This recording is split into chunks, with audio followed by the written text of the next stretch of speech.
Good evening. I'd like to call to order the City Council meeting of the City of Port Richey this 25th day of February, the year 2014. If we would all rise for the invocation. Pastor Ganaway, will you give that for us?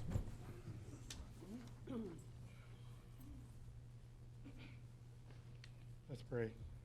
Dear wise and loving Father, we thank you for this meeting this evening. We pray for the mayor and the city officials that you give them wisdom in their decisions. I just pray just for the city of Port Richey that you would continue to bless it and make it prosperous. And we praise you for that in Jesus' name. Amen. Amen. If you join me in the Pledge of Allegiance. I pledge allegiance to the flag of the United States of America and to the republic for which it stands, one nation, under God, indivisible, with liberty and justice for all.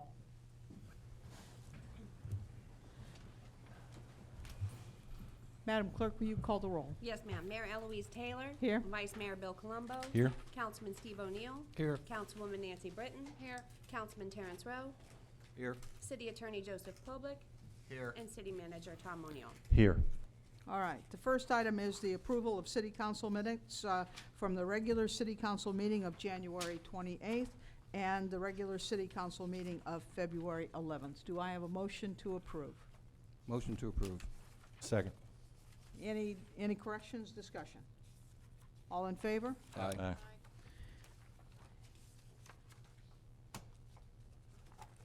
All right, any, let's see, comments from the public? Mr. Brown?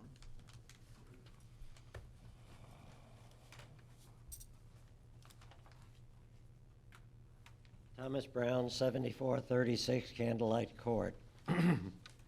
Has the council made any decisions on what will be done about the fence across the 5-foot wide public easement at Lake Cox? Council hasn't met since you've seen us last, and so we couldn't make a decision, but I think Mr. O'Neill has looked into the situation, Mr. Brown. Okay. Then at the next meeting, I might find out what will be done about the fence that protrudes 3 feet into the lake. Hopefully we'll get some comments this evening. I'll ask Mr. O'Neill for that. Okay? Am I entitled to a copy of the permit issued to Mrs. Sullivan at 7447 Candlelight Court for the fence that was erected the end of October? I think it's public record. Okay. Yes. Is a permitted fence inspected by code compliance after it is erected to ensure that it complies with the permit? Yes. They do. Could I show these 2 pictures to code compliance? You can bring them up here, sir. This, I believe, is the permitted fence, and this is the extension over the lake that was done after code compliance came and looked at this. Okay. These for us? Not really. Well, Are these the only if I can get them back at the next meeting. Okay. All right, thank you. All right. That's it for me. Thank you, sir. Thank you. Mr. Todd?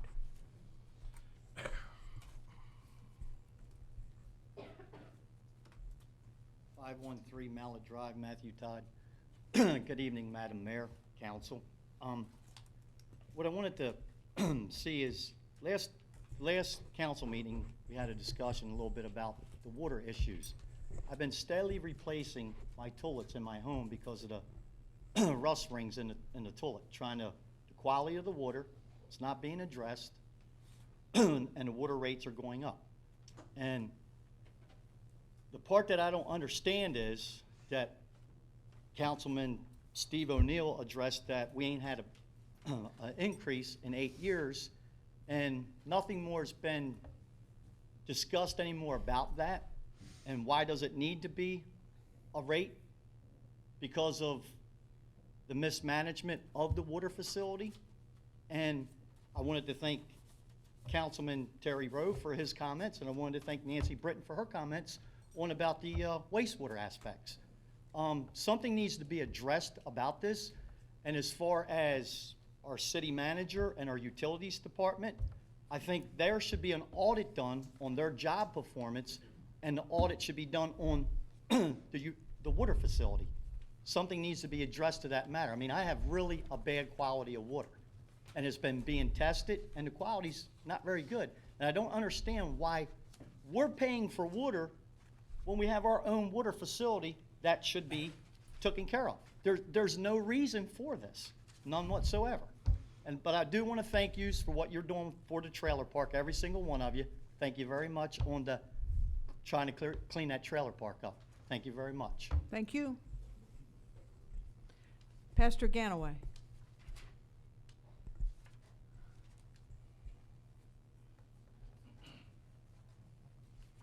Eugene Ganaway, 8020 Washington Street. We wanted to come tonight and talk to you about Seek God for the City.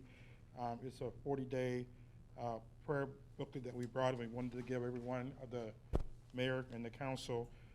We will be starting next week to pray every day for 40 days, and we wanted you guys to follow along and let you know if you had any special prayers that you can call on one of us to do so. And that will be meeting starting next Tuesday at 6:30 at the Oasis Coffee Spot. And if any of you would like to come, and we can pray for you personally. So at this time, I would like to just give you guys a book, if I can come up and do that.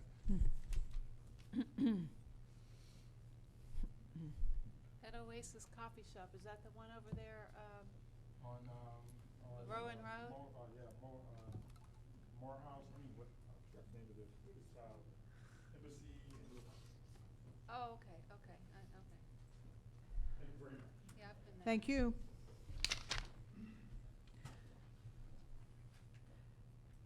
What time is that? 6:30, starting next Tuesday, and then any other time you want to call and get it after we pray for you. Thank you. Dr. Massad.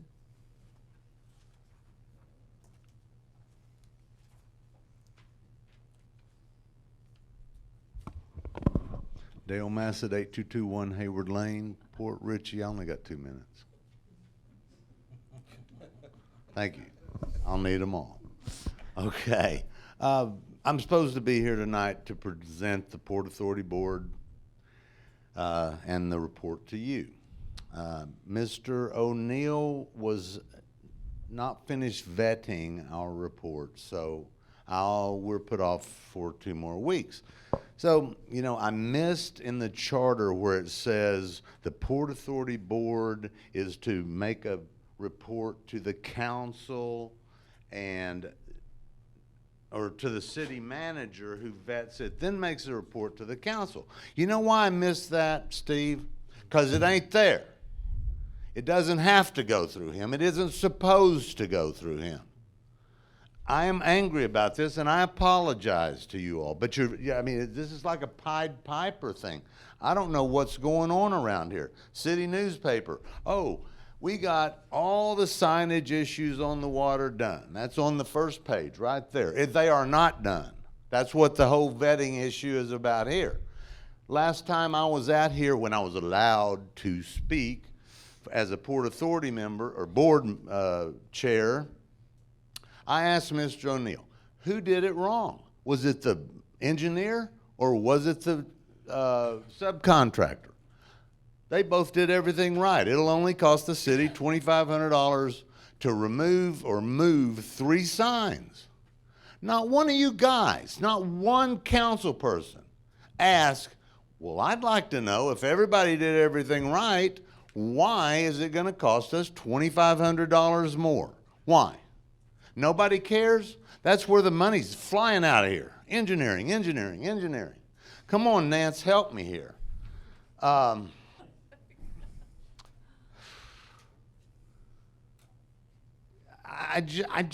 lost. I don't know. We used to talk about the appearance of impropriety. We don't have the appearance, Madam Mayor. We have impropriety. This is wrong.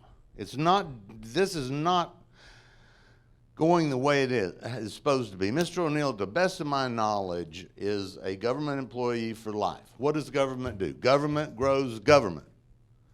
Money goes north, south, but it doesn't go to anything constructive. And I'm not going to put the blame on Mr. O'Neill, because you guys are supposed to direct him, not let him have free will. You let a guy, you take a bridle off a government person, he's going to spend money. And that's what's happening. Just before we proposed to replace Waterfront Park Pier, we had $2 million, he announced, that would be fine for the upgrade of the entire park. But guess what? When we buy, this is wrong. Go ahead, you can finish, Dan. When we proposed repairing and replacing the park and putting it out for bids and 2 different things, nothing's happened, no motions, nothing. We have $2 million to upgrade the park, but we don't have whatever it is, $100,000, $150,000 to put the pier back. It just, none of it's making sense. I can't make a connect out here, guys. But please, start, use your brains. Everybody here has done business. You guys know how to run money. Don't let government people do it. Thank you. Thank you, sir. All right, any announcements from the city manager or the city attorney? Yes, just briefly, I wanted to mention that last week Jocelyn Martinez and I attended a meeting of the business owners along Miller Bayou and the river. I thought the meeting went well. It was an organizational meeting where they're attempting to get together as a business association and speak with a unified voice on what they would like to see the city do. And they plan on having additional meetings in the future, and I will keep you informed as to their schedule. Okay, Joe? I've got nothing this evening, thank you. Okay. Members council, any comments, information? I have something. I think everybody does. First of all, I had a meeting with the Salt Springs Park Alliance this weekend and Wednesday as well. They're kind of a group that I didn't even realize was active, yet they were right down the street from me. Salt Springs Park is moving ahead. They're moving to put in bathrooms and some other features in the park that are going to really make that park shine. The group that I was referring to has been helping as much as possible with free labor and everything else. But the good news that came off of this is, just as I had discussions with the park ranger and other people on the board, they're very excited to have us tie in our bike and hike trail into that park.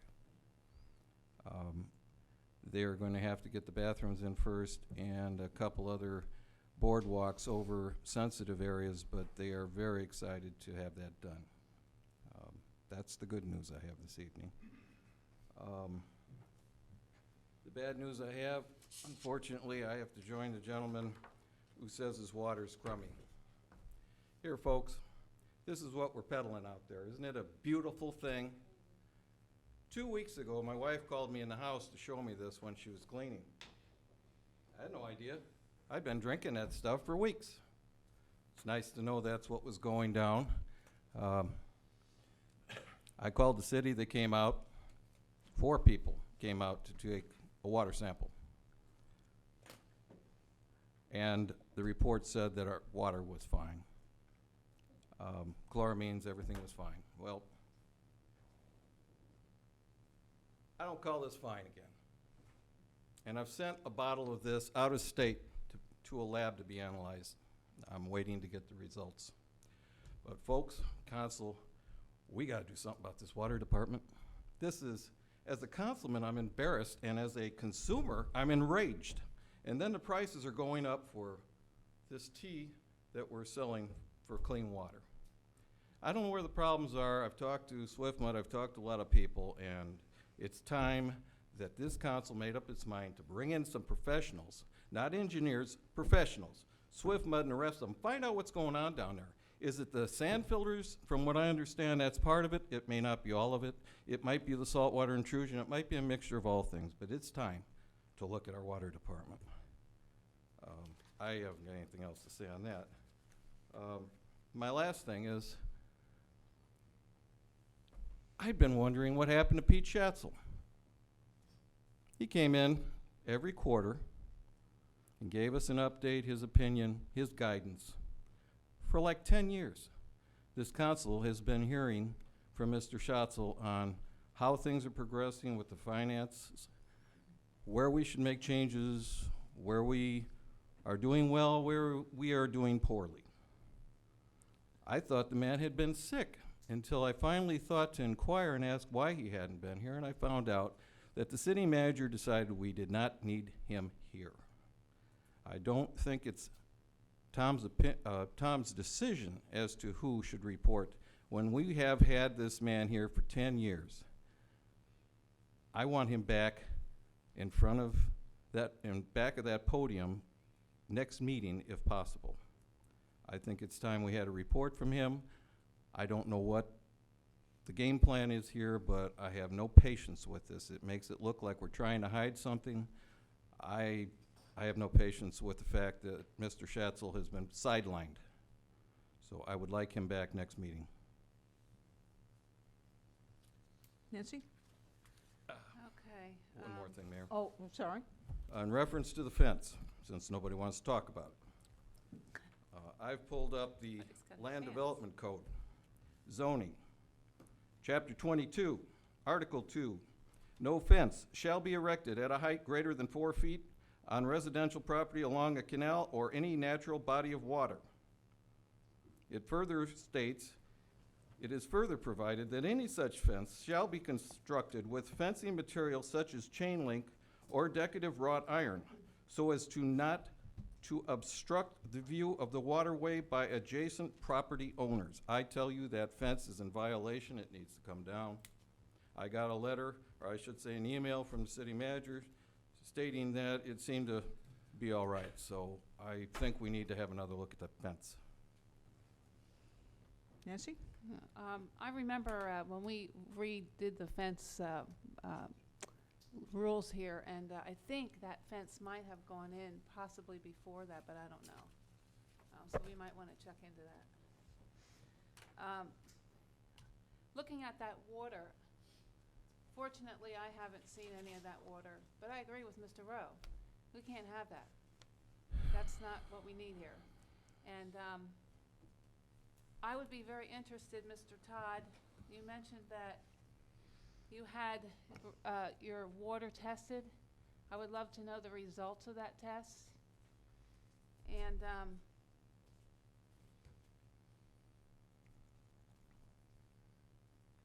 as far as the park and the pier, we are working on that. That is something that we have discussed at our last CRA meeting.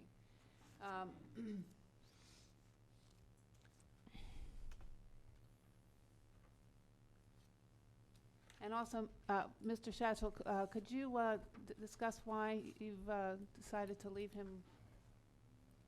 Well, we haven't made any decision as to not having Pete Schatzel here. In fact, he continually works for Pam whenever she decides in her role as finance director that she'd like some advice on a professional basis. If you would like him to come back and summarize the city budget, he certainly could do that. Pam, you work with him on a regular basis? Yes, I do. Okay. That's all. I got a couple.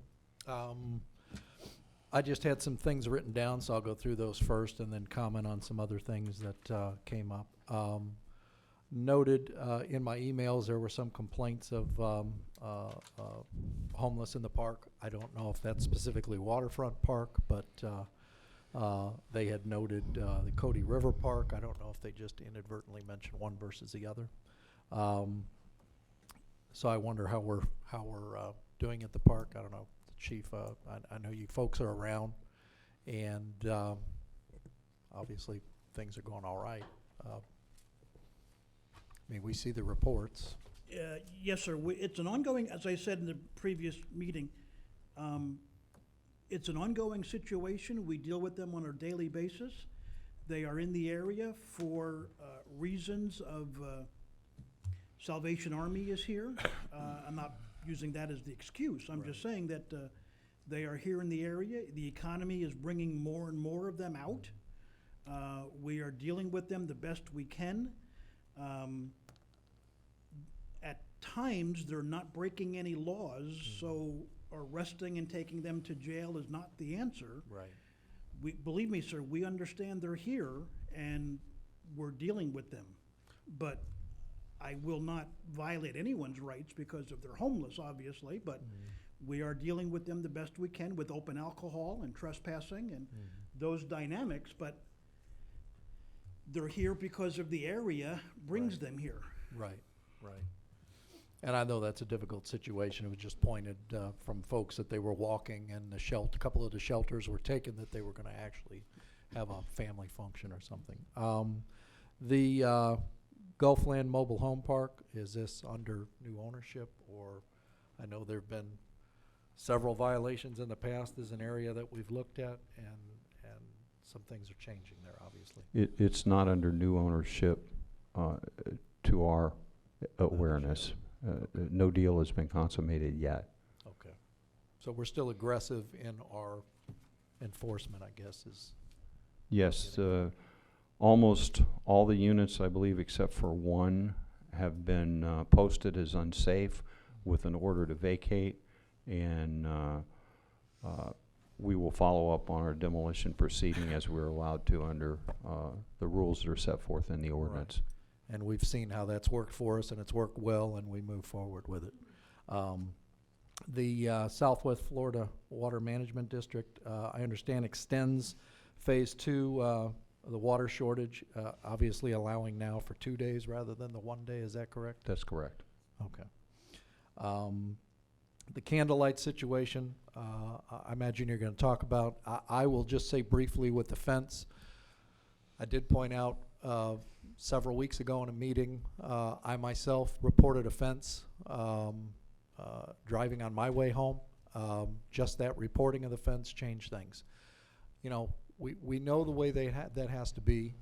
I know we have code enforcement here. Actually, she's out here. And, you know, this probably continues to be a battle. There are various fences. I was, you know, I won't pat myself on the back, but I'll just say, look, you know, a phone call does help. And unfortunately, for this person, it took probably a couple of months when I reported it for this thing to finally come down. And it did come down. And they'll continue to come down, I think, if we push. And I think we need to. There's just no reason to not have the right fence. There just isn't. As far as what Terry noted and Pete, I'll just comment that I agree. I know that he's been very instrumental during a time of financial emergency, so I'm entrusting that what Pam is saying is actually occurring as well, that he still provides that function. Now, whether or not that's going to be, maybe we need to ask the question, you know, the payment for services, what type of services had we engaged in the past that was maybe a full-fledged service versus post-financial emergency, what we're looking for now. I don't know. I'm just pointing that maybe these things were taken into consideration, and we need to ask, and I'm glad you brought that question forward. I think he provides a very valuable service as well. The park and the pier, I know Dale mentioned it. You know, part of sometime being up here, what's frustrating is things do move slowly. And this is another area, you know, look, dredging was moving slowly. It moved for 10 years, it's still moving. We haven't hit one shovel yet. You know, here's another area, Waterfront Park, beautiful spot. We've talked about, you know, going back to the state to find out what kind of functions we can have there. We actually have had 2 that I know of presentations here that involve the park. Major structural changes to what it would look like, et cetera. You know, just as we had done some time ago with dredging and moving something forward before we basically shelved it, I'm hoping that Waterfront Park won't be something that will shelf either. It should be something that's used. And obviously we've had these talks, but it's moved slow. I guess my question to the rest of you is, do we really need to engage a little bit more in our CRA meetings to try to push this forward? It seemed like, if you ask me, some of the response that I think was going on during that time was, I don't know that many of you wanted to do anything with the park. This was going to be some major expenditure. You know, we had, bless her heart, a gal that moved forward to try to talk about this special handicap park. Is that still on the table? Are we still looking at that? Are we still, you know, just hasn't been many discussions. I'd really like to come back to that and find out which one of you is for and which of us is against, because it just seems to me to have been stalled. So, thank you. Wow. So much ground to cover here. My goodness. You know, as far as water, I'll start where you left off just because it's fresh on my mind. As far as Waterfront Park goes, again, for the umpteenth time, we did have a master plan drawn up, and the master plan was just that, a master plan as to how in the future, when we do any projects out in the park, that they would follow this master plan so that over time, the park would evolve along a logical progression to wind up with a park that we can be proud of. You know, somewhere within the master plan, it throws out a total amount forecast over Lord knows how many years of a couple of $1 million. Ever since then, it's been said that we committed $2 million to redoing the park. We haven't committed a penny to redoing the park. Basically, if we want to go after a playground for what was that type of playground it was for handicap, we can talk about that. We can certainly go to the CRA and talk about that. If we want to talk about rebuilding the bathrooms, we can talk about that. If we want to talk about any aspect of the park, we can talk about it. It was never envisioned that we were going to do it all at once. There is never going to be that much money all at once, and there never has been any commitment made, but yet that if you've got $2 million for the park, why don't you argument has been thrown out so many times, and it's just, it's a red herring because it doesn't exist. Now, as far as water quality goes, I honestly haven't seen any trouble. Along the line, obviously I see a bottle of brown water sitting over by Terry, and I know that when we got into the trouble we were having, basically everybody was getting brown water. We had a problem. We were over pumping the wells. Now, why you've got a brown water issue and why Mr. Todd does, I don't know, because I don't right where I'm at. Come by my house, live right around the corner from you, we'll run the hose. I'll show you, I haven't got it. So as I'm not saying it's not there, but I'm saying it's a different problem. Don't know what the problem is, but it is a different problem. So we need to look into that and find out what that situation is. Pam, two questions, same thing about Mr. Schatzel. How long has it been since he's been here? Do you recall the last time? Was it during the budget process? I believe he was here just once since Mr. O'Neill became city manager. Okay, yeah. He was coming when we were having the meeting criteria for the financial state of emergency. For financial state of emergency, yeah. And yeah. during the time when we had an interim city manager, he did come and report. Right. We're not I gonna do name work that with interim him city on a manager by constant name. basis. Hold on. I do work with him on a constant basis. He is Right. very involved in end of the year closing for us and preparing us for the budget and the audit. Jones and Powell, our current auditors that will be doing the yearly CAFR, will be here probably, well, they're going to be in-house in March, and they'll probably present that to you sometime in April or May. Right, okay. And, okay, so that about covers. I mean, I know that he had not been doing those regular meetings with us, those quarterly, I believe they were quarterly meetings, for a very long time. It was for a while, for a year or so, but it wasn't like it was for forever. He's been involved in one way or another. Oh, I know with that, but I'm Station just saying as far as the 502, but those quarterly type quarterly reports to the council I are. believe we started that when Ellen was here and we were meeting criteria for the financial state of Right, right. emergency. I mean, I, for one, again, I mean, you know, I had wondered about that myself, and I miss those because I think they are very valuable to us. I mean, and that's my personal opinion on the subject right there. But like I said, you know, trust me, when I first started coming here, right before I got on office, ran for office, as you know, we were like 2 years behind on our audited financials. So I mean, it's like, you know, to say the financial reporting now compared with then is just night and day, and that's not all that long ago. That's only about 5 years ago. So our financial reporting has come along a long way. But yeah, I do miss those. I found them very informative as far as you know, how our revenue sources coming along, you know, compared with what we projected, and it just really gives you a much more comfortable feeling as we progress through the year as to just where we stand. Whereas, you know, the audited financials you're speaking about, well, that's just going to be through September anyway, the September past. So that really gives me no sense of where we are right now, which is what Pete was usually able to do to bring us, you know, quarterly updates. So I'm looking at you, but I'm speaking to everybody here. I'm just looking at you because you're the finance person. So I'll look your guys' way.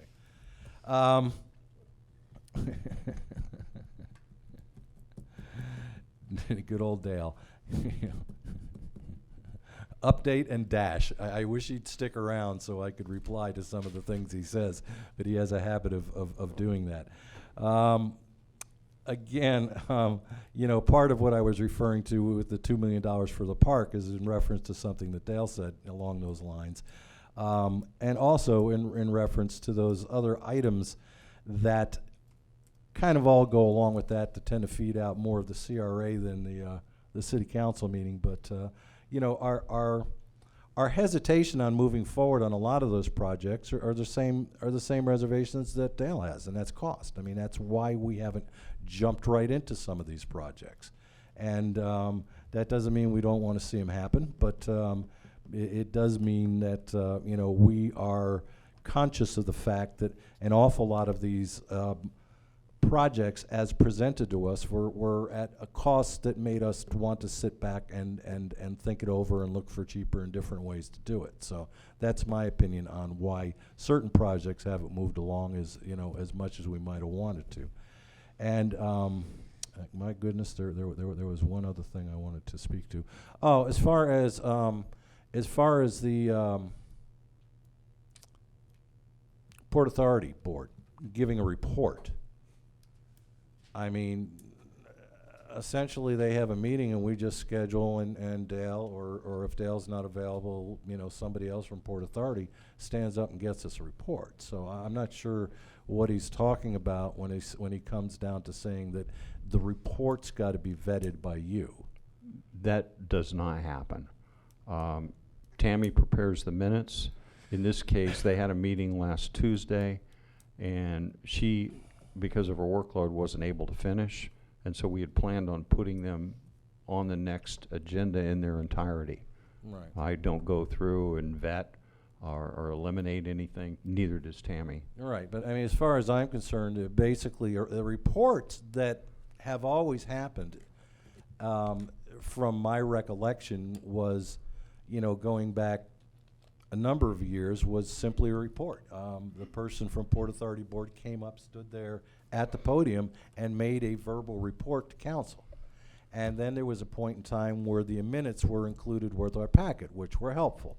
I myself watched their meetings online. I did it again the other night. I always do. So as far as a written report, I don't even know if that's a requirement, that there's a written report.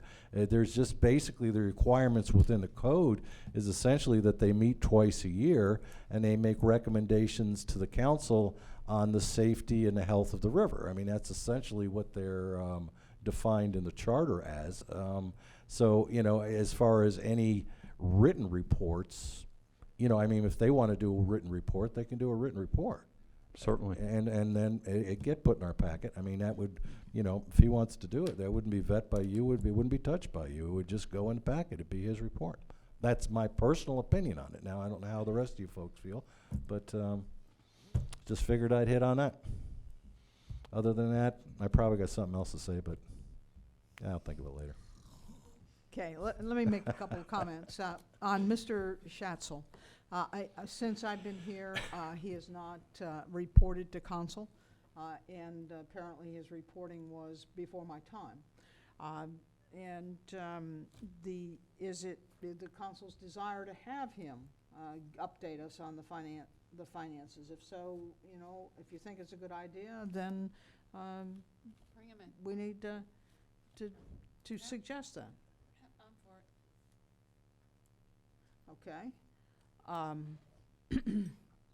We certainly can ask and schedule a time for him to appear. What the city council did subsequent to the state of financial emergency that was declared by the state over the utility is Mr. Schatzel advised the city on revenues and expenditures and the progress of the city in restoring its financial health with regard to the Water and Sewer Enterprise Fund. We can do that. When the city actually was in a position to not or no longer be in a state of financial emergency, I haven't heard any interest from the council on having him back. We certainly can do that. He can give you a report. Pam actually is in the process now of doing a monthly review on revenues and expenditures, and so that is very easily done. There is a cost, of course, in having Mr. Schatzel here, and I don't know exactly what that would be, but he certainly has been very amenable to any requests that we've made. Not a matter of having him here is Pam. You know, prior this was, you know, let's face it, we had the state of emergency. We had, as Tom says, reaching out and you know, this was our experience. We had somebody prior to him as well. You've handled this area for a long time. What do you think? I mean, if I look at it here from a finance standpoint, it's not like we're not going to have him, but how are we going to have him? Is this going to be somewhat of an annual summary or a biannual type function or quarterly function? How is he, you know, how would you think he'd be preferred to be utilized? As I say, you're familiar with the city's finance. He'll do anything that you ask. We were having him quarterly. You will receive the annual report from the auditors when we do the CAFR. I mean, that's a big expense item right there, I would Right, imagine, is right. your annual. Aaron and I are almost in, well, not constant contact with Pete Schatzel, but we are frequently in contact with Pete Schatzel anytime we have a question or, you know, we're closing the end of the year, getting ready for the audit. So as far as reporting to you, I would suggest whatever you feel comfortable with. Twice a year. Quarterly reports. And again, I mean, I found the quarterly reports to be very helpful and very timely. It just, he had a format down in the written report that he gave us that really broke things down well as far as revenues and expenditures. And, you know, he's obviously well-versed with our city. So, I mean, he did have a way of giving a comfort level at various points during the year that things are moving along well or they're not. And I mean, not just for us on council, but for everybody else that was, you know, following the finances of the city. You know, I just as soon see him quarterly. If, you know, if there's a freight train coming at us, I want to know it before I'm standing on the rails and it's coming in the station. I mean, that's just my basic approach to finances. I think a quarterly report from Mr. Schatzel is entirely appropriate myself. We should schedule him for April 8th, since that would be the end of the first quarter. So April 8th would be our next meeting after the first quarter. Would it be possible? Well, for him there's to have there's the- quarters and then there's city quarters, and what's the close of our quarter here? That'd be the end of the second quarter, and we'll try and get on a schedule. Okay. April 8th? Yeah. Okay. Yeah. I But I think think it's one very time important we have them here quarterly. One of the things that I remember was a sticking point for him the last time he was here. He said, you just got out of the financial emergency status, but we had a $700 and probably close to $50,000 bill owed to us by Senate Manor. To this date, it has not been paid, as far as I'm aware, and I've asked about this. And he said unless that was paid, we were gonna have problems with our budget. So it makes me question why he's not here. And it also makes me question why we're not moving on these bills that have not been paid. And if I remember, there was more than just Senate Manor, and I think there were a couple others, but I'll be making a records request on that. I wanna know all outstanding water bills owed to the city.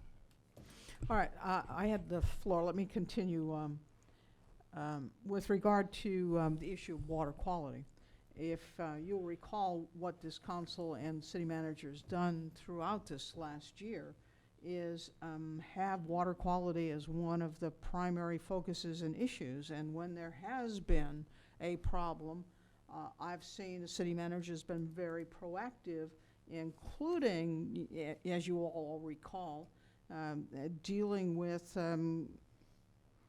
decreasing the amount of pumping done by our wells because of the issues it was raising. So, you know, obviously water quality is one of the things that is a priority, continues to be a priority, and as issues arise, then I would expect the city manager and the water department to address them immediately as they have in the past. I feel confident that that is the direction we should and will take with regard to that. All right. Let's go to the agenda. We have first the consent agenda, which is items for red light cameras and payroll taxes. Do I have a motion to approve? Motion approved. Second. Any discussion? All in favor? Aye. Next, we first have a presentation by the Smile Faith Foundation. If they will come forward, please. Good evening, ladies and gentlemen. My name is Patricia Sowers. I am with the clinic administrator for Smile Faith Foundation. We are doing a presentation about our clinic that is up and coming. It is a community and veterans clinic. It's funny that you said that about talking about Waterfront Park. This Saturday, we are hosting our very first annual 5K run starting from Waterfront Park. So we're excited to have it there. So hopefully we'll be able to get that up and running and looking very nice as years to come since our first one. The clinic that we are doing is a, like I said, community and veterans clinic. It is for dental services. And with the adult Medicaid program ending in May and June throughout the state, we all know that the need for dental work in this community is great. We're doing a demolition part on one of the buildings where we can have parking, and we're doing a build out on the clinic, which you're gonna be seeing the layout and things that's in the presentation. So if you're thinking about where your money needs to go, that's one of the places that it should go. It's very, very needed in the community, and the veterans especially need it. So I'm gonna hand it over to Dr. Mike. Okay, thank you, Mayor Taylor and council members and City of Port Richey. Thank you, Tricia. We also have Mr. Tom Lane with us tonight. He's the president and founder of Smile Faith Foundation. And we're excited to be here tonight, and this is a very positive thing we're bringing to you tonight. We've been in Port Richey now for almost a year. We relocated from Newport Richey, so we're happy to be part of the City of Port Richey. And not only do we want to present the upcoming community and veterans clinic, dental clinic, but we also want to give you an overview of what Smile Faith Foundation is, because we're right around the corner. And a lot of people will see our sign and say, "What's Smile Faith Foundation?" And maybe some folks in here don't know what Smile Faith Foundation is. Some of you have been there. Mr. City Manager has been there, and some others. But I just want to give you a brief overview on the wall here of Smile Faith Foundation, so you have some idea of what we do and how we service the community. We are located right around the corner at 8125 US Highway 19. And by the way, we just got a brand new, beautiful roof donated by one of our wonderful donors here in Port Richey, Farrell Roofing. Come by and see it, brand spanking new. And it's got a 30-year warranty, and we're happy to have it. Now we can begin getting permits from the city of Port Richey for the build out for the dental clinic. Our motto is hope with every smile. We believe that people ought to be able to smile not just on the outside, but on the inside as well. So that's what we're all about. Our mission is that Smile Faith Foundation is a faith-based 501c3 nonprofit which provides dental assistance and life coaching to disadvantaged individuals in Port Richey and beyond. And so we have a two-pronged mission statement: dental assistance and life coaching. We want people to smile from the inside out. Smile Faith Foundation creates bright smiles and new beginnings.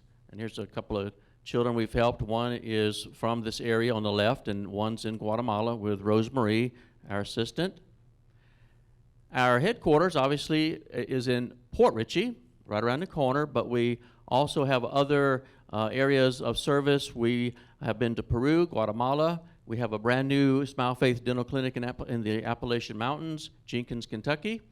We have a new one we're establishing in South Florida, Port St. Lucie, and we're planning for our first trip to South Africa to bring a dental team to AIDS orphanages and into the bush in 2015. So we invite folks to go with us on these trips overseas as well.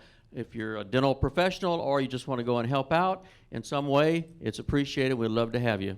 We serve Port Richey, Pasco County, Tampa Bay, and beyond. Smile Faith provides funding assistance for dental care, life coach counseling, community resources. We do partner with most every community resource in the Port Richey, Pasco County, Tampa Bay area, and beyond. We give opportunities to serve. We have a lot of folks come down and do community service and help out and volunteer. A lot of our recipients come back and volunteer with us and help out. Even though they've got their new smiles, they come back and because we believe in having a relationship with our recipients. And then number 5, smile, smile, smiles. That's what we're all about. We provide help for breast cancer patients. Breast cancer patients are able to receive chemotherapy and stem cell transplants after critical dental care. A lot of these ladies are struggling with breast cancer. Their funds are gone, and their oncologists say you cannot go forward with chemo or a stem cell transplant without getting your oral infections fixed. And so we partner with them. We help find funding. We get them to one of our partner dentists, and we take care of this young lady here. After she went through the Smile Faith program, got her dental care completed, she had her stem cell transplant, and then in about 10 months, she was in remission. So we really believe that Smile Faith Foundation was used to save Crystal's life. This young lady was in the dental trauma. About 2 years ago, maybe 3 years ago, you might have heard in Hudson there was a traumatic accident where a vehicle ran off the road and ran over a group of children. She was one of the children, but we took her case, did her restorative dental care, and helped her to get in to get braces. And so we also helped some children that are in trauma. And then we're proud to help our veterans. I'm a veteran, Tom's a veteran, and we help a lot of veterans. Most people don't realize that veterans, by and large, do not have dental benefits. Probably about 98% of veterans do not have dental benefits. If you're retired or 100% disabled, you do as a veteran, but most don't. So we help our veterans get their smiles back. We do more than just a point and pull of an extraction. We want to get the complete smile makeover completed on these young men and women coming back from Iraq and Afghanistan and others. We have Vietnam combat veterans that we've helped get their smiles back as well. We also help them with some life coaching to transition back into civilian life. And we're also working with Pasco County, and Brian Anderson has a new thrust to help veterans in this area, and so we're on board with that committee as well. We have helped some people that have had problems with oral infection so bad that it's put him in a hospital. This young man almost lost his life due to an oral infection, and we helped him get his root canals and get him out of the hospital and get him back to health. And so we want to do a life makeover inside and out. And so you see the difference on this young lady's face and in her heart. Karen is one of our recipients, and you can see that oral infections are taken care of. Self-esteem is regenerated. Folks can get back into life, in a big, full, joyful way. We serve in our community. We partner with a lot of organizations, including Dr. Monticello's organization, Dentistry from the Heart, and other organizations in the area. The lady on your right in the white jacket, that's Chrissy, that's Tom's wife. She's handing out coffee to some folks at a free dental day. We have had a lot of support from the local community in the past few years since we were founded in 2009. Mike Fasano has been a big supporter, as well as many other civic and community leaders. And we currently partner with a lot of dental professionals around the Tampa Bay area and beyond. There's a few more than this, but this is what the slide could hold. But we partner right locally, Aspen Dental right down the street, Dr. Petrick over here at Lighthouse Dental, of course, Dr. Monticello up in the middle there, in Brandon, Dr. Parker, and Dr. Draction and his wife over in the Brandon area, Dr. Franklin in Oldsmar, and many others. So we have been running off of this partnership and leaning on our dental professionals to actually do the work. But something's coming up that we're very excited about. One thing is we have a new dental clinic in Jenkins, Kentucky, serving the poor, economic, distressed area of the Appalachian Mountains in Jenkins, Kentucky. And that dental clinic's just about built out. And so we'll be serving and taking mission teams up there as well to help people with their dental care and other things, other types of ministry. We've been to Guatemala, up in the mountains, had a great time serving in Guatemala. This is a dental student, Paula, working on this young lady. Peru, we had a vision clinic and a dental clinic in Peru and some other ministries with a women's health ministry. Trisha's been there several times. And then the life coach counseling, a lot of people see the sign on Highway 19. What is it? What is life coach counseling? And that is a approach to counseling that we think is a very rapid start type of counseling. I've been in counseling for many years, almost 30 years, and as a traditional counselor, we always start with a problem. What is your problem? Depression, anger, etc. Well, life coaching is simply a type of counseling or coaching that starts with a solution. And so the solution is you can do it, you can make something out of your life, and we're going to help you do that. And we're going to help you to find your skills, abilities, and talents that you have inside, repackage you up, and get you back out there to serve and have joy in this life. And so that's what we do for life coach counseling. We don't ignore the problems. We help deal with problems as well, but we want to focus on the positive and the solutions of a person's life, and it works. It helps bring passion and purpose to a person's life, and it's very exciting. And then, as Tricia said, we're opening our new Community and Veterans Dental Clinic 2014. This is 2014. We don't feel we're behind. Most of the built out is already there because we occupied a building that's perfectly built out already. I think it was a pediatric office many years ago. But you'll be seeing permitting come through pretty quick on the build out. Henry Schein has been working on the plan, and we have a lot of community sponsors that are helping us get on board to get this done. Again, our project for the veterans is called Project Smiles for Veterans, and we currently have several veterans we're helping. We also partner with Sand Soldiers of America. We package these veterans up with a nice dental package to get their smile makeovers, and other organizations like Sand Soldiers of America comes along and helps with an additional grant. And so we drop those prices way, way down. So we say we remove the brick wall of dental care and leave a speed bump, and we help them to get over that speed bump. So it works. It's worked many, many times. There's the inside look, a rough draft of the Community and Veterans Dental Clinic. And we say community and veterans. It's for the folks of Port Richey that cannot get into the public health department. The health department does not take adults for dental care. And as Tricia said, all the other services are lacking in the area of dental care. And the veterans also have a tough time getting dental care. So this will supplement what we're already doing with our partner dentists around the Tampa Bay area. So we can't do it all here, but we're going to do a lot. So far, since we've been around, since 2009, we served over 2,000 individuals with vital dental care, vision care, and life coaching, and other types of ministry. Over $3 million has been expended to provide life-changing care to folks. And the big question is, how can the city of Port Richey be a partner of the Smile Faith Foundation? And I want this to be a very positive thing, but it is. But of course, the first thing we always have to talk about, as you've already talked about here this evening, is money. And we want to invite the city of Port Richey, citizens, government to be a partner of Smile Faith in the area as we talk and move together down the road, incentives, grants, donations, or whatever we can do to partner, since we are servicing primarily the people and citizens and veterans of Port Richey.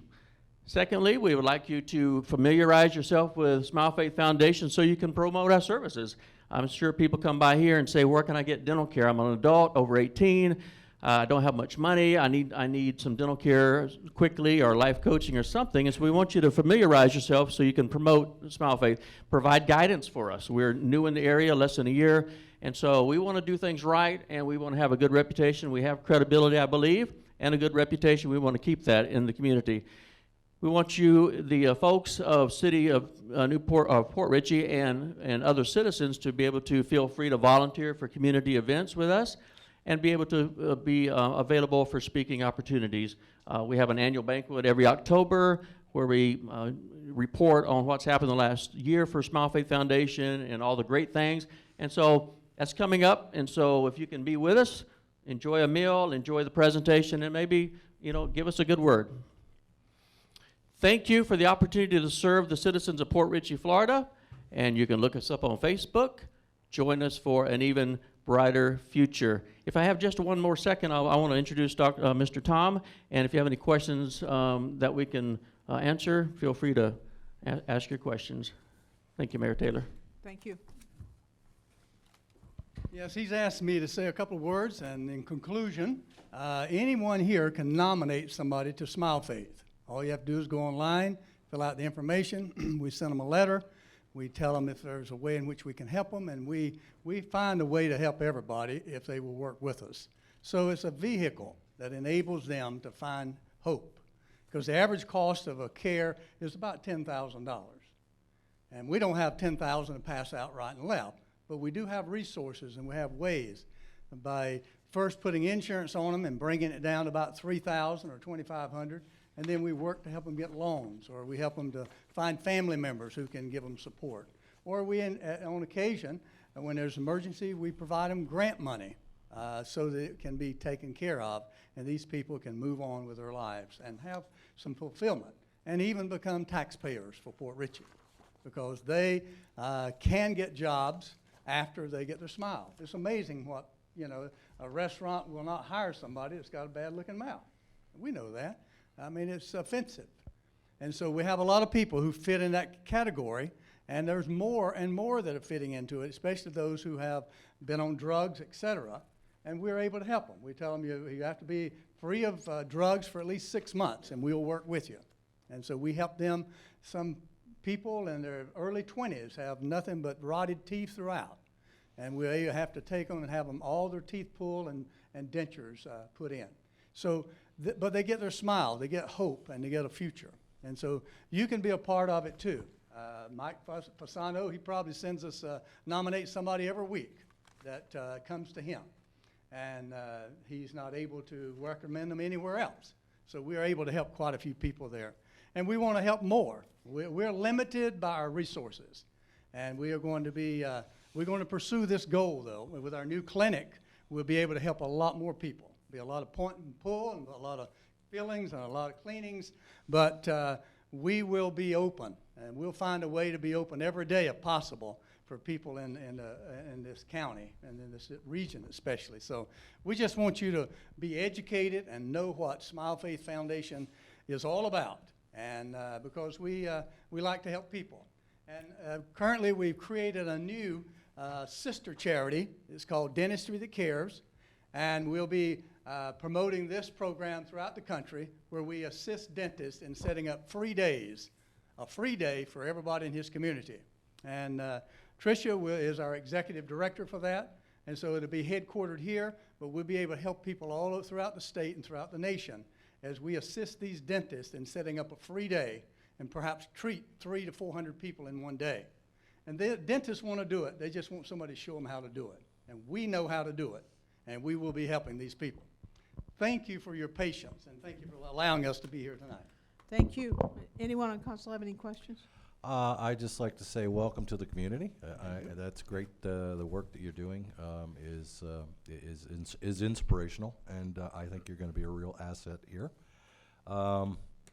Yeah, I mean, as far as what we can do for us, for you as a city, we can have some discussions about that. Yeah. It's funny, 20 years ago, I work in the medical field and I do marketing. And I have a connection to a lot of physicians locally. And so I actually went out and I saw the need 20 years ago and got some dentists and said, look, I need some help here. Can we get somebody together, And it worked out okay, but not on the scale you're doing it. Right. Okay. So most of your donations are just that, donations? You don't really have any government help or anything? This is No, we just- don't. No, we don't. That's amazing. It's hard to get government assistance. It's almost impossible. So we find a way. We really do. Sometimes it just takes somebody guiding these people. It really does. They don't know where to go. They got a bill $10,000. What can I do? It's impossible. I might as well go home and die because they don't have $10,000. And we've had people who've called dentists, hundreds of dentists, to get them to help in a certain situation. And every one of them would turn them down because they're business, and I understand that. But we do know there is a way. We found a way. So we take people. We haven't turned anybody away, so we keep helping them. And we think we've got we're onto something. We just want to duplicate this and put it over in Orlando as other places because it can meet a tremendous need. And you don't have to qualify for anything. You don't have to be anything. You don't have to have a religious preference. You just be a human being who has a hurt and who has a toothache, and you can't find anybody to help you with that ache. We'll help you. We will help you.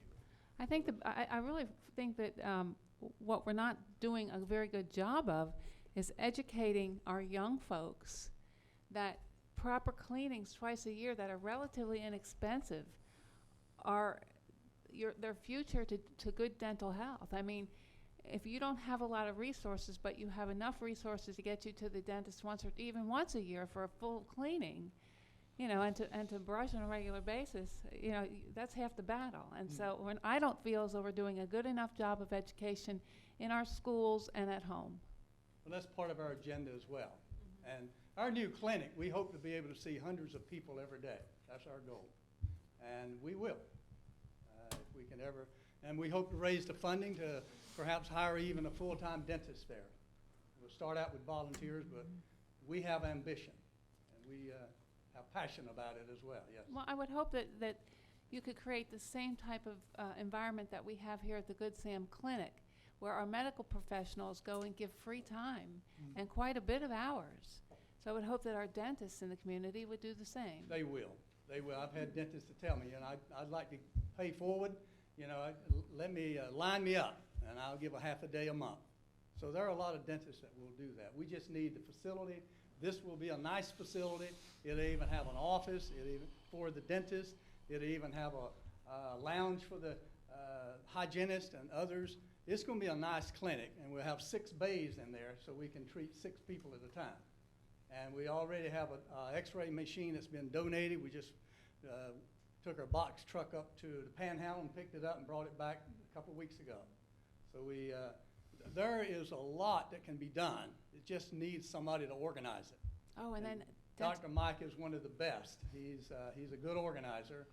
And Tricia, she's great, Tricia, because her background is a dental office manager for many, many years. And she is wonderful and will give great leadership to this new clinic. Well, hopefully then you'll be able to do hygienal training, and then they can pay it forward for their free education. Okay. Any other questions? I mean, I could talk all day, so don't. Yeah, that's exciting. Hush. Thank you. There certainly is not a scarcity of need. Thank you. All right. Just a thought on that. If there's any help the city can give them as far as permitting and things like that as they build out this building, we might want to look into that, just as a suggestion. Okay, we will. Okay. All right, moving forward, consideration of the bid award for Queener Avenue Lift Station. Mr. O'Neill. Yes, most members of council are familiar with this project. I believe Pat Stewart told me it initially was conceived approximately 8 years ago. The city has accumulated a little bit over $125,000 that can be used toward the cost of the project from the Community Development Block Grant Program and its yearly allocations to the city of Port Richey. The project initially was bid in December, November and December, and we received no bids. We attribute that to the timing and the lack of contractor interest during the holiday season. We bid it again and received a total of 5 bids. The low bid was submitted by J&H Waterstop Utilities in the amount of $143,847.07. Just basically to recap the planned construction at the lift station site, it will include increasing the level of the finished slab elevation to protect the station from stormwater inflow. Structural improvements will be included and the wet well will be relined.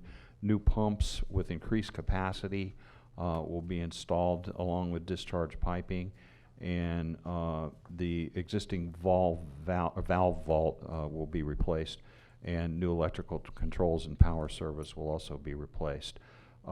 The remaining project costs in the amount of $18,735.07 will be paid for by the City Water and Sewer Enterprise Fund. We do have an engineering recommendation prepared by C&D Engineering that recommends J&H Waterstop Utilities. This will be a bonded project where performance and payment bonding will be required as a part of the contract documents. The staff is recommending that we approve the bid award to J&H Waterstop Utilities in the amount of $143,847.07. Questions, discussion? What exactly is the new wastewater communications server? It is the server that ultimately can be used to connect with a SCADA system. It is an optional device, and we included it in the bid documents because at one point it may behoove the city to proceed with the installation of a SCADA system to tie into our existing SCADA system that reads water meters.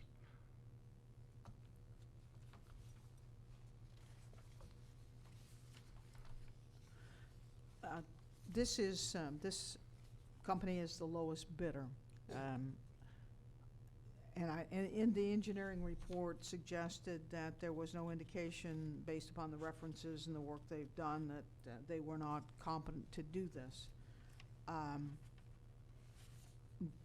Have you personally followed up, or do you know this company?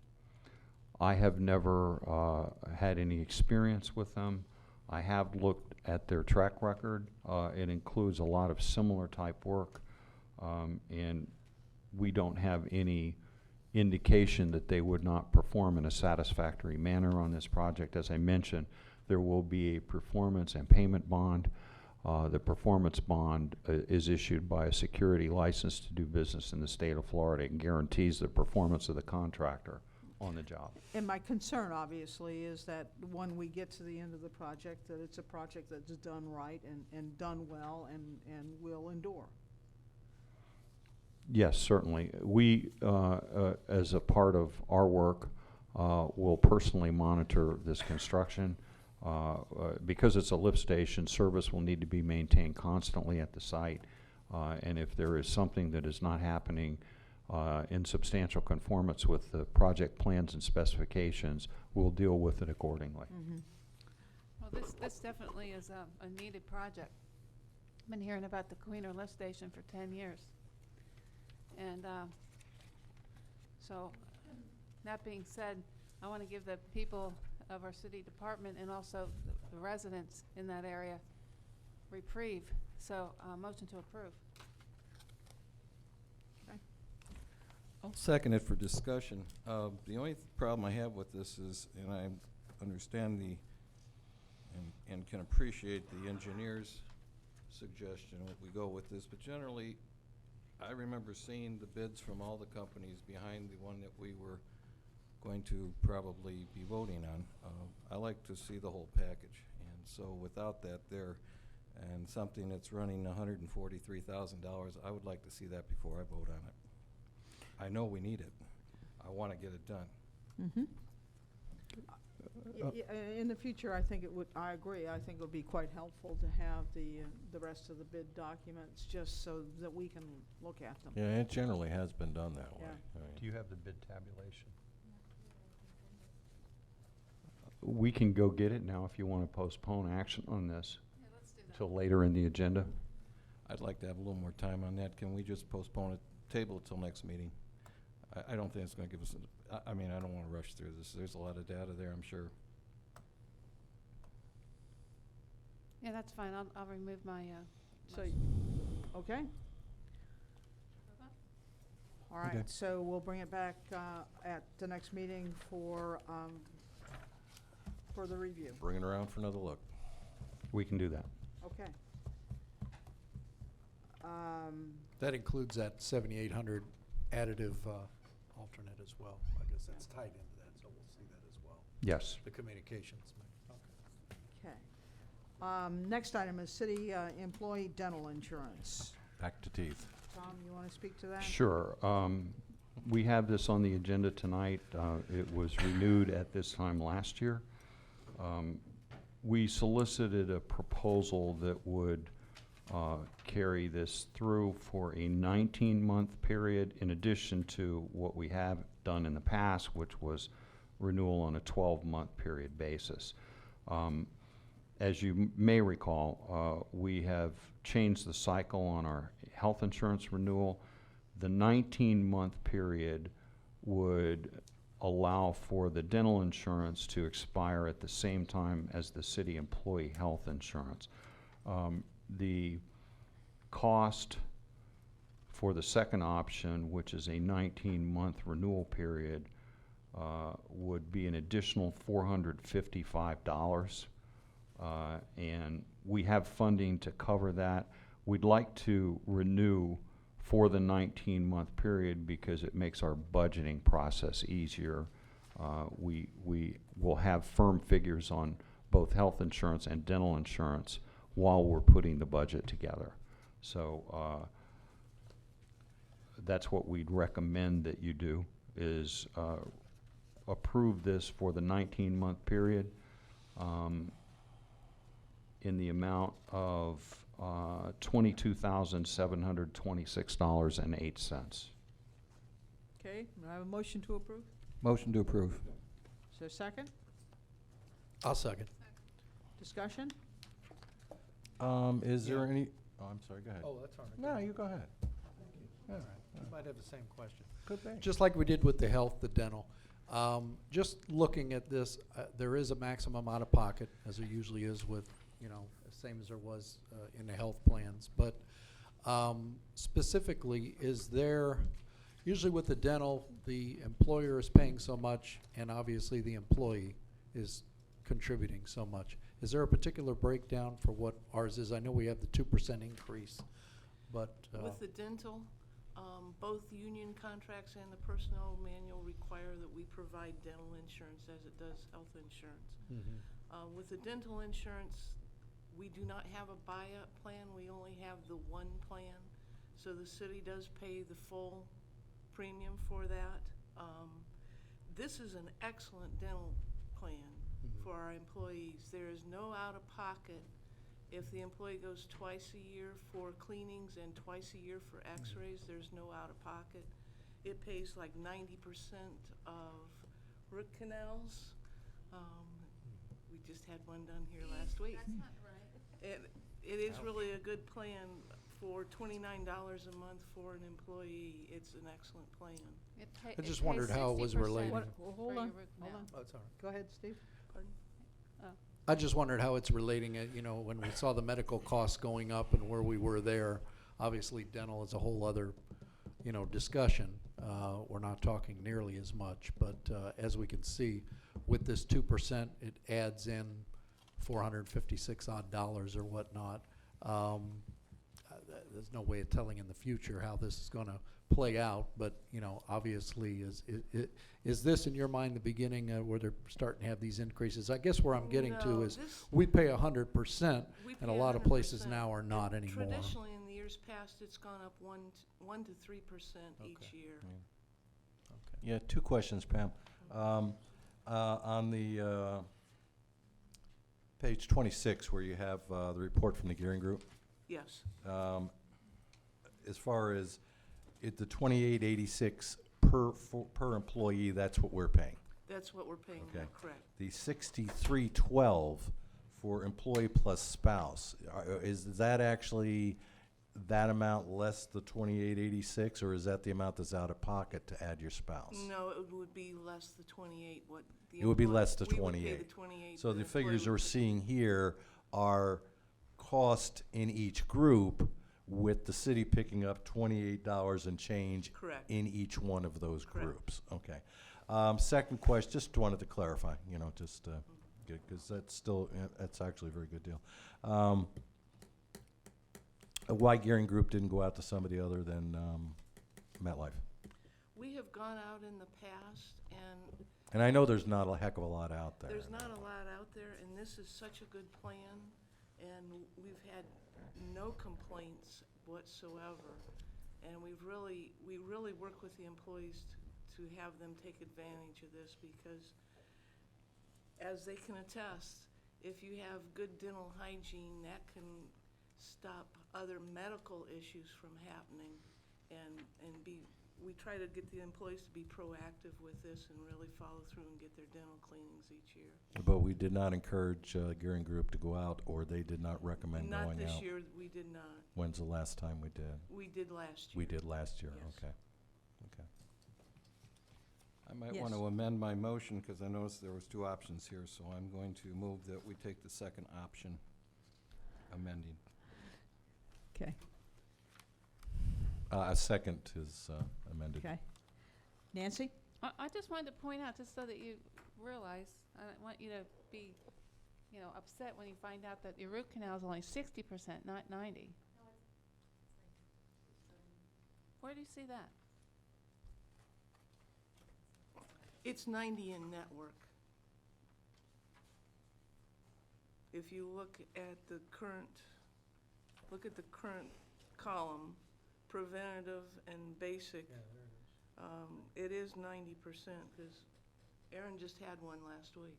But you said a root canal. A root canal's not That's- basic, it's major. Right, but But it's paid at 90%? 90%? You kidding me? No.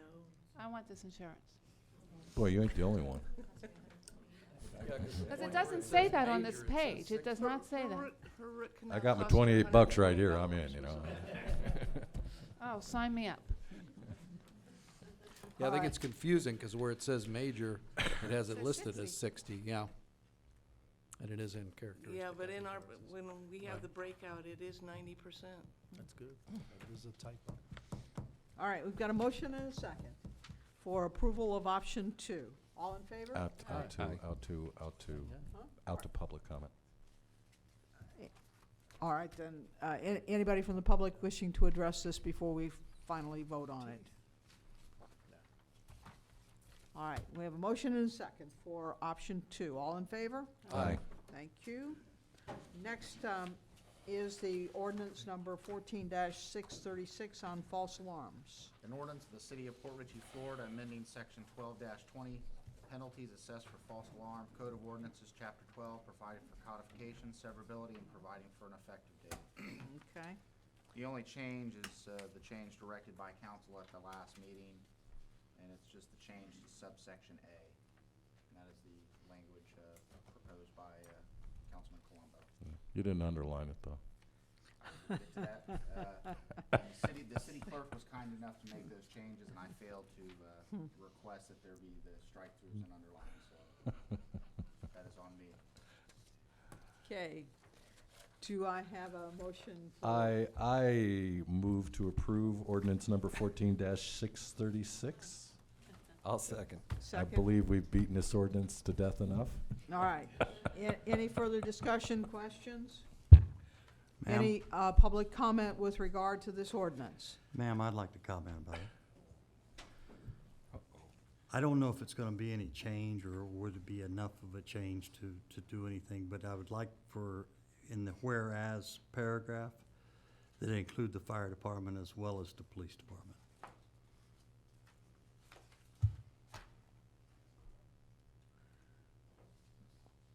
The first whereas.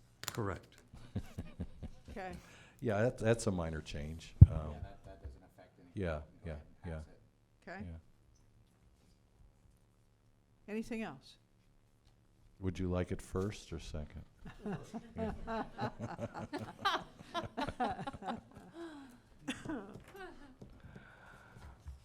It should go in alphabetical order, shouldn't Yeah, it? just, C is before F. All right, we've got a motion and a second with the added language to add the fire department in there as well. All in favor? Aye. Finally, is the nuisance abatement ordinance. Mr. O'Neill. Yes, thank you. I listed this on the agenda tonight for the council's consideration. As you probably are aware, when we established our special magistrate program in the city of Port Richey, it was intended for red light camera violators, and the special magistrate was to hear objections to the citations that were issued for red light camera violations. At the same time, the city of Newport Richey established a special magistrate program that included the ability to have code enforcement appeals, animal control, and nuisance abatement under their special magistrate program. I've included a copy of the ordinance that was considered by the Newport Richey City Council, and I wanted the council to have an opportunity to discuss this and determine your interest on whether or not to expand our magistrate program to also include code enforcement appeals and nuisance abatement. I believe that this would enhance our ability to enforce the codes, also to address very specifically chronic violators of police and fire services, and other issues that we need to address as a city from time to time. We have been very active in our demolition program. That certainly has helped support property values in both neighborhoods and commercial areas of the city. This particular program and expansion of the special magistrate would give us an additional mechanism to better enforce applicable code and chronic nuisance violators. And you may be aware that the city of Newport Richey has recently been in the news over a particular commercial establishment along US 19 for consideration by this special magistrate that happens to be our city attorney. And I just wanted to make sure that you had the opportunity to look at this, and I'm recommending that we proceed with developing this as an ordinance, amending our special magistrate program to allow for the consideration of code appeals and also nuisance abatement. Discussion, comment?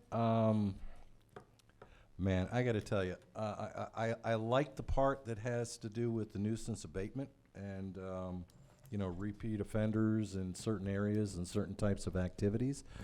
We spent an awful lot of time trying to get the heck away from a special magistrate around here. We had problems with special magistrates, and I just see us going backwards. And the problems we had were quite obvious, is that in the special magistrate, there's really not a heck of a lot we can do but lien the property. And it just doesn't have the force of the law behind it. And if you get people from out of the city that are involved, there's no way to go after them. I just, again, you want to talk about nuisance abatement, I'm all for it. But as far as expanding the special magistrate program, I can't get behind that, not right now.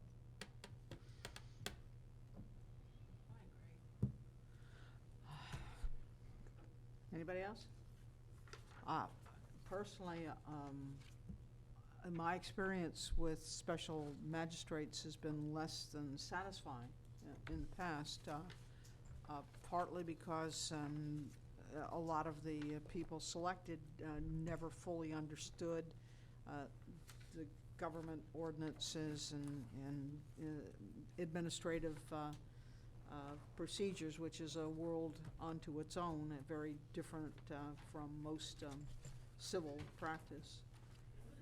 So I've not been real satisfied with special magistrates in the past. Doesn't mean that you can't get really good qualified people going forward to do it, but I have some reservations as well.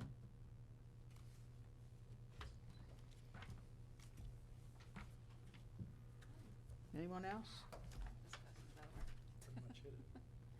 Okay. I don't see anybody jumping to make a motion in here. All right, if there's no other business, then you've got something you want to say. Yes, Nancy, go ahead. Is that what that was? Time out. Just two quick things. Thought something hurt. When we purchase items in the city, are we logging everything and keeping record of what comes in, what goes out? We have a audit of everything we own, chairs, the whole 9 yards.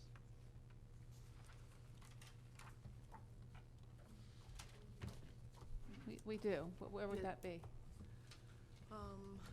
It's on the server. We can get it for you if you want. Yeah, if you could email me what you have, I'd be just really interested in seeing that. Okay. And, You want like a list of everything that we have in the city? Yeah. Yes. Yeah, if it's just on if it's on a spreadsheet.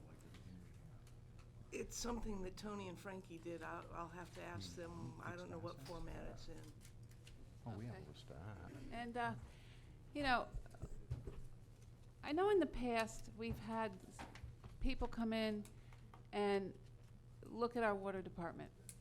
We've had, as I mentioned at the last meeting, when Jim was the city manager, I'm pretty sure it was during his city manager time that they did an extensive water department review. But I don't think that people in the community seem to be satisfied with the review that's been done. So I wanted to see how the rest of you felt about bringing somebody in from the top down to look at the water department. Didn't we just? No, we just had somebody. We had Burton and Associates look at it. Somebody that is basically been a No, leader. but from a water quality standpoint, we Yeah, had, I mean, from a water quality standpoint, But I'm looking at I'm looking at the whole system from the management down. We had C&D Engineering here. Yeah. When we were having the problem of the brown water, and they're the ones that made the recommendations. Right, and I know over and over and over, we've had different companies come in. Right. But it doesn't seem to have been enough for the community. Mr. Rowe doesn't seem to be satisfied, and so here I am asking, what can we do to satisfy? Not have the brown water community? come out of the tap. Well, absolutely, and that could be a piping issue because it seems like it's isolated. Well, if you've got some cleaning, I mean, we've had examples. I know Terry over a year and a half ago brought us a sample that had, actually was worse than the bottle that you have right now. But it's settled between meetings, you remember that? Yeah, it's settled Bill, between one at- meetings, one at a but, time. I'm sorry. look, it all goes back to the previous mayor we had here who, was very well versed with water. He made a living in the water business, and he asked the same question, can we afford to be in this business? And, if we want to start digging and looking, I would hope that we're happy what we find. Look, we have the saltwater intrusion problem. We made a move to go forward with the issue. We've put a lot into this post-U.S. Water from where we were. Everybody remembers the big red chart here. You know, look, I know we're not perfect, but, you know, if we want to open up the discussions on the water, we will. But, you know, again, I think in the end, what it's going to mean if we don't provide the service ourselves, and I'm not pointing that anybody's trying to say that we don't provide the service, is that as Tom has indicated, and, you know, he's a gentleman with almost 40 years in the business, folks here, 3,200 plus odd residents are going to pay more for their water. Look, we've had an increase. Nobody likes to pass that on. We skipped 10 years. I've been here almost 10 years. I'll take the blame. But, you know, I know also sitting here 10 years that we've come a long way in that particular area to eliminate some of the U.S. water nonsense that was going on and so forth, to really come to a better level. Now, there's certainly more work to be done, and nobody likes to have bad water, but you know, we're going to have to bring this forward in a lot of sessions and make probably some hard choices. Well, you know, is there not, you know, just a regular agency out there, like Mr. Rose suggested, SwiftMud? Will they come out and review our water department? They don't operate public utilities. So who would we call in to do something like that? Well, I would probably need to define a scope of exactly what you would like to see, and then we could go about selecting someone that could address what your concerns may be. Well, you know. I mean, you know, I urge you to keep this in perspective as well. We are going to have complaints. We are never going to eliminate public complaints. We're going to have them as an operating utility. No utility works in an atmosphere where they get no complaints. No, now, what we need to do, and we have tried our very best to do, is address all of the complaints. And we've tried to make sure that we are maintaining water quality. We've addressed every complaint individually, and I can tell you that our number of complaints that we receive has dropped off dramatically. And in fact, we could count on one hand the number of complaints we've gotten in the last 3 to 4 months. Well, And you know, Tom, there's been some finger pointing at Mr. Stewart. I think we should at least try and defend him. well, that's what I'm attempting to do right now. I mean, realistically, we're going to have some complaints. We try and determine factually what the complaints are. We look at neighborhoods, we sample. We consistently receive sample reports that indicate our drinking water quality meets or exceeds all of the federal and state standards. We look at the water and investigate every single complaint and leave no stone unturned with regard to that. If anybody has a complaint, I would urge them to contact me, and I will personally follow up on each and every single complaint. And I can assure you what we have found when we go and we check is that we find good water quality. We're going to have some complaints, like I said, that can be attributable directly sometimes to a broken water main, other issues that happen normally in an older utility system. But we have experienced very little in terms of water complaints. And every time that we check, and it's not one person checking, it's a number of people, including me, and we find high water quality, and if there is a problem, we fix it. And we're ready to do that at any time. Well, you know, I do admit that we have a system that Pat has told us, and everybody in everybody in the utility department has told me, if I'm out on the street or whatnot, the utility, water lines, the pipes and whatnot are old in the ground. We all know that. That's going to cause us issues, and until we can get all that fixed, that's going to be an issue. And you do that with revenue. And unfortunately, it has been let go for way too many years. So I realize there's an issue there. I just don't want people pointing fingers at the management and we're not defending them. Well, that's what we try to do. We take every complaint seriously. We look at it. We analyze the water samples that are drawn from every location where a complaint exists and take whatever measures that we need to ensure high water quality. If anyone has a complaint, please, once again, contact me, contact Pat Stewart. You can contact me directly. I'm very accessible. And I will make sure that we investigate everything thoroughly. And you can be assured that I believe at this point that we've made dramatic strides toward improving the water quality in the city of Port Richey and its distribution system, and it shows. We had complaints that were so cumbersome, we had a hard time answering the telephone at one point. This is earlier last year. Those complaints have dried up, excuse the play on words, but I personally look at the water quality. I look at it throughout the system, and we've made great strides in improving that water quality. And once again, we're not going to eliminate complaints, but we've dramatically reduced them. And so we're happy to move and investigate anything thoroughly with regard to quality of water in the system. All I know is I've talked to SwiftMud. They'd be more than willing to come out and look at the system, so I don't understand where that is coming from. I would also be willing to talk to the county water manager and see what he suggests. He's been in this business longer than anybody. I'm sure he can give us some very good ideas how to proceed.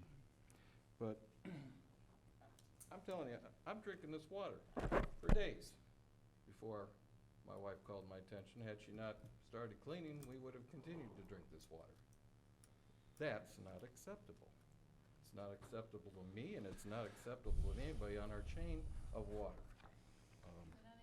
I don't care about complaints. I don't want that kind of water out there with this city's name on it. And I Terry, don't understand how you can sit there and say there's no reason to look into this. could I ask you a question? Is that brown water in your toilet tank, or is that staying in Fresh water. in the toilet tank? It's in a toilet that's used all day, every day. I'm just saying though. I mean, because I'm seeing brown from here. I mean, is It's that brown. It's just the water itself It was looks brown like coffee. in your toilet tank, Yes. and that was the I best had to take a picture you picture could of it take. because I was couldn't the believe it water. myself. When you flushed it, it came back the same color? Yeah, I mean, this is what was coming into the tank. Now, luckily, on one of our faucets, I have a filter. I don't know how much of this is pulling out, but on others, we don't. And I don't believe the ice cube maker has a filter on it, but as of now, I'm drinking all bottled water because I don't trust our water. And that's a sad thing for a councilman to say, that I don't trust our water. So I'd be happy to do some more research and bring some suggestions from the people I talk to and tell you who I talk to and what their suggestions may be, and you can decide what you want to do from there.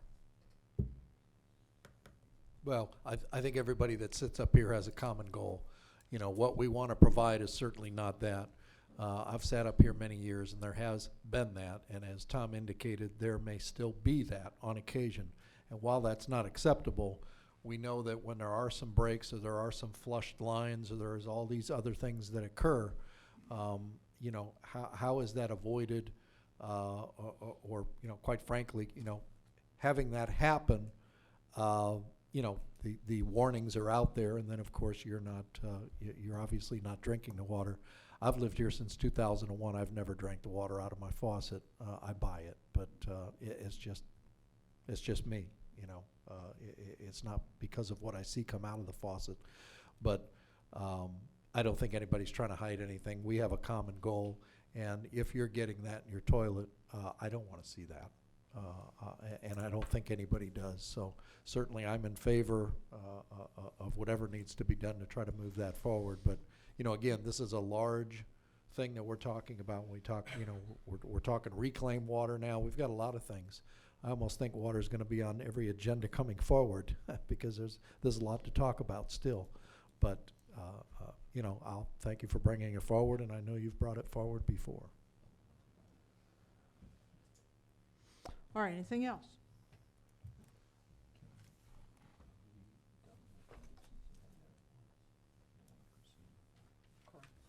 Yeah. All right, having nothing else before us, we stand adjourned.